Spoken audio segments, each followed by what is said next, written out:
वर्तमान बड़ खबर केंद्र सरकार श्रमिक और कृषक विरोधी नीति प्रतिवाद रे आसंत 12 फेब्रुआरी 2026 एक बृहत सर्वभारतीय साधारण धर्मघट डाकरा दि जाइछि। एही धर्मघट रे देशर 10टी केंद्रीय ट्रेड यूनियन समेत विभिन्न स्वाधीन कर्मचारी फेडरेशन सामिल होइछन्ति। आंदोलनकारी माने निम्नलिखित प्रमुख दाबीगुड़ी को नहीं आंदोलन को ओह्लाइछन्ति। नंबर 1 श्रम कोड प्रत्याहार। सरकार आनिथिबा 4टी श्रम कोड को तुरंत रद्द करने एवं पुराना 29टी श्रम आईन को बजाय रखिबा। नंबर 2 पेंशन संस्कार। नूतन पेंशन योजना एनपीएस बदल में पुराना पेंशन योजना ओपीएस लागू करने एवं सर्वनिम्न मासिक पेंशन 9000 टंका करवा। घरोईकरण विरोध। रेल विमान बंधन विद्युत एवं बैंक भली राष्ट्रीयत्व उद्योग गुड़िकर घरोईकरण बंद करवा।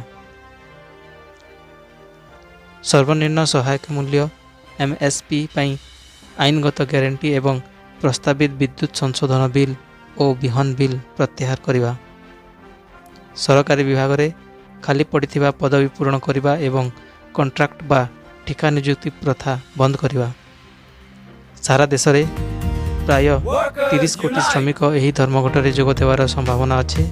विशेषकर ओडिशा एवं आसाम रे यही बंदर प्रभाव सर्वाधिक रहिबा बोली आशा करा जाउछि। बस टैक्सी एवं ऑटो चलाचल बाधाप्राप्त हो पारे। बैंक कर्मचारी संगठन गुड़ी को यह समर्थन देउथिबारु बैंकिंग कार्य रे व्याघात सृष्टि हो पारे। केवल परीक्षा देउथिबा छात्र छात्री एम्बुलेंस एवं अग्निशम सेवा को यही बंदर मुक्त रखा जाय पारे। यही बंद डाकरा रे INTUC, AITUC, HMS, CITU, AIUTUC, TUCC, SEWA, AICCTU, LPF एवं UTUC भली प्रमुख ट्रेड यूनियन गुड़िक एकजुट होइछन्ति। एथि सहित संयुक्त किसान मोर्चा SKM मध्य यही आंदोलन को संपूर्ण समर्थन जणाइछि। Bureau report OTN TV।